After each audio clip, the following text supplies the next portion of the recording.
Inside the most heavily guarded room on the planet, the definition of what is medically possible has just shifted. The United States government just looked at men trained to survive the most brutal combat on Earth and admitted that traditional medicine has completely failed them. Their new solution is not a surgical technique. It is not a revolutionary new conversation therapy. It is a chemical that fundamentally alters human consciousness, a substance that forces the human brain to dissolve its own barriers, power down its automated defense systems, and physically rewire its understanding of the past.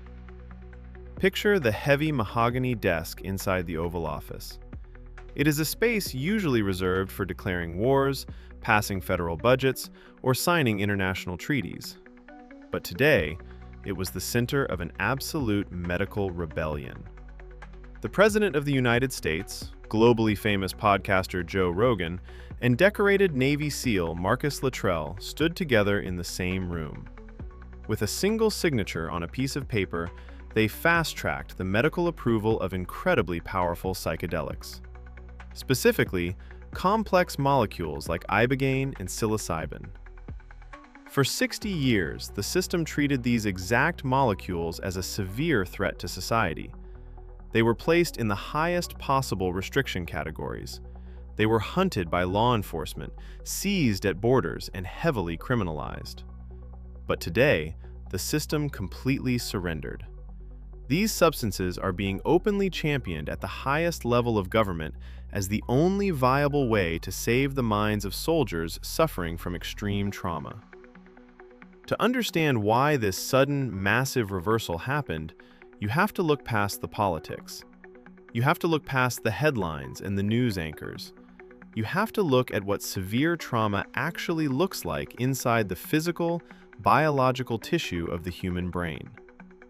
We usually talk about trauma as if it were just a bad memory, a corrupted file stored somewhere in the back of the mind, a ghost haunting the software. But that is not how your biology actually works. Your brain is a physical environment. It is hardware.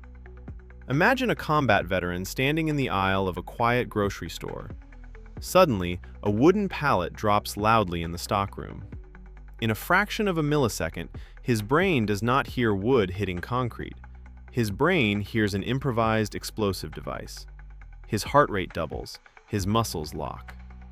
When a human experiences continuous terror, explosions, loss, constant life-or-death adrenaline, the brain builds highly efficient, heavily armored neural pathways to ensure survival. It creates a rigid, physical system of hypervigilance. In neuroscience, there is a core network of brain regions that controls your sense of self. It filters your reality. It is called the default mode network. Think of this network as the strict director of your mind. It decides what you see, what you feel, and how you react to every single sound in the room. Now imagine a dirt road in a dense, dark forest.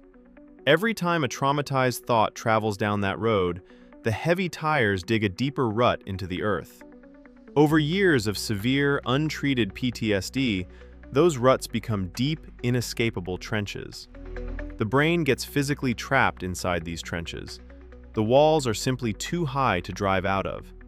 Every thought, every reaction slides right back into the exact same groove of fear. Traditional talk therapy tries to ask the brain to calmly drive out of the trench, but you cannot talk a physical trench out of existence.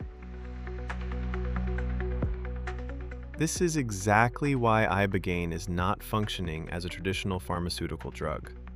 It is functioning as a severe chemical intervention. Ibogaine is a naturally occurring psychoactive alkaloid.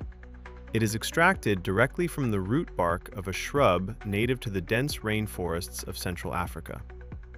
For decades, underground clinics have whispered about its impossible, almost miraculous effects.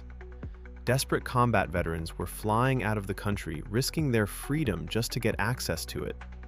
Now, the military wants it above ground. When a person consumes a highly precise dose of this psychedelic in a medical setting, the molecule crosses the blood-brain barrier.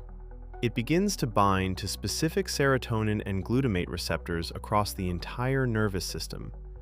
And then it does something that traditional daily antidepressants can never do.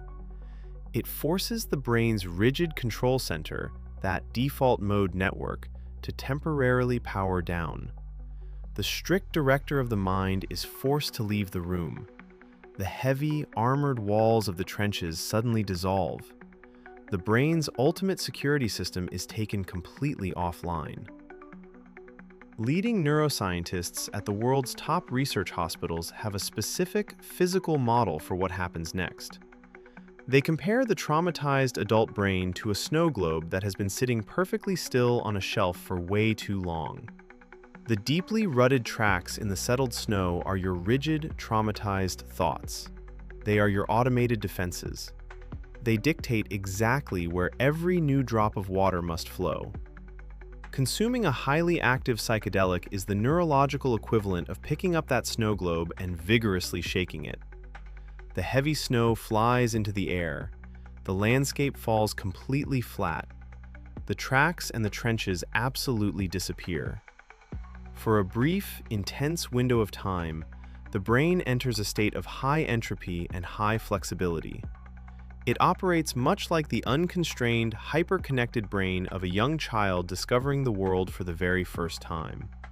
It loses the ability to rely on its old, painful habits.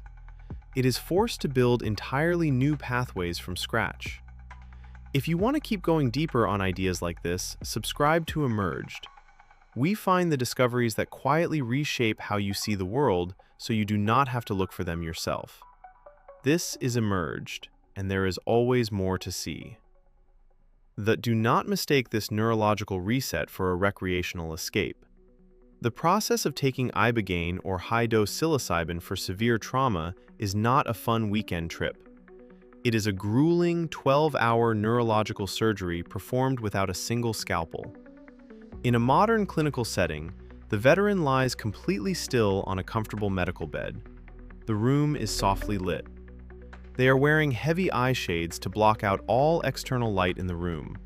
They wear noise-canceling headphones playing a carefully curated, sweeping acoustic soundtrack.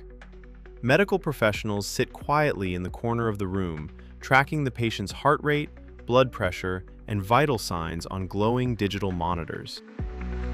Underneath the eye shades, the patient is doing the hardest work of their entire life.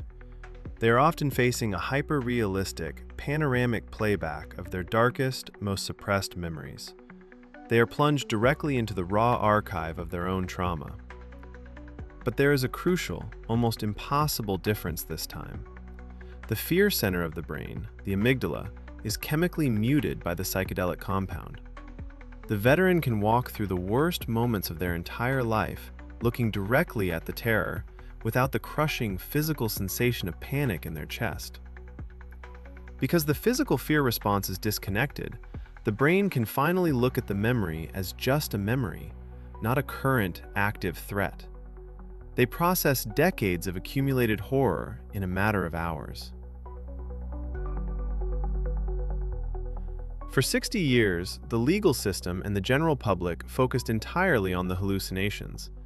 They saw the vivid geometric patterns, the waking dreams, and the visual distortions, and they labeled it a dangerous loss of reality, a toxic side effect to be outlawed and feared. But modern neuroimaging technology has finally caught up to the chemistry. When scientists put a patient in a functional MRI scanner during a deep psychedelic session, the black and white screen lights up with explosive, vibrant color.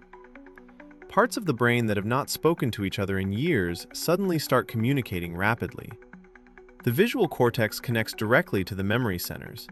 The auditory cortex talks directly to the emotional processing units. The patient is not losing their mind. They are watching their own neural networks actively reconnecting in real time. The hallucination is just the visual interface of the brain repairing its own hardware. What happens the next day is what truly convinced the politicians, the generals, and the skeptics to sign that piece of paper in the Oval Office. Because the profound relief that veterans report is not just a psychological shift, it is a physical, biological transformation. Researchers have placed isolated brain cells in petri dishes and exposed them to psychedelic compounds. Under a high-powered microscope, they observed something that defied old biological assumptions.